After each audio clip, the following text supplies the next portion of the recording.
Government কিন্তু আমরা কিন্তু এখানে তেল পাওয়ার যায় যে বিষয়টা আমরা সর্বোচ্চভাবে দেখছি এবং দেওয়া হচ্ছে। এটা কিছু কিছু মানুষ যেটা বলতেছে একটা নেগেটিভ প্রপাগান্ডা করতেছে, কিন্তু আসলে সবাই পাচ্ছে।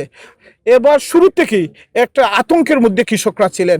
এই আতঙ্কমুক্ত আল্লাহর রহমতে এখন পর্যন্ত আছে। আমি মনে করি আমরা বলেছি এই ধান কাটা শেষ হবে ইনশাল্লাহ, তার স্বল্প কয়েকদিনের মধ্যে শেষ হবে। এরপরে আমরা শুকরানা একটা দোয়া পড়ব।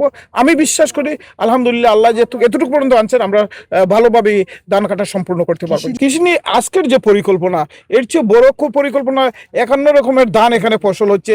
কোনটা দ্রুত গতিতে হবে, কোনটা একবারের জায়গায় দুইবার, মানে এক ফসলি 2 ফসলি করা যাবে, 3 ফসলি করা যাবে। আমাদের নেতা মাননীয় প্রধানমন্ত্রী তারেক রহমান আমাদের নির্বাচনের আগে বলেছেন আমরা এক ফসলি জমিন যেখানে বুড়ো ধান হয়, আমাদের বুড়ো ধানের উপর আমরা নির্ভরশীল।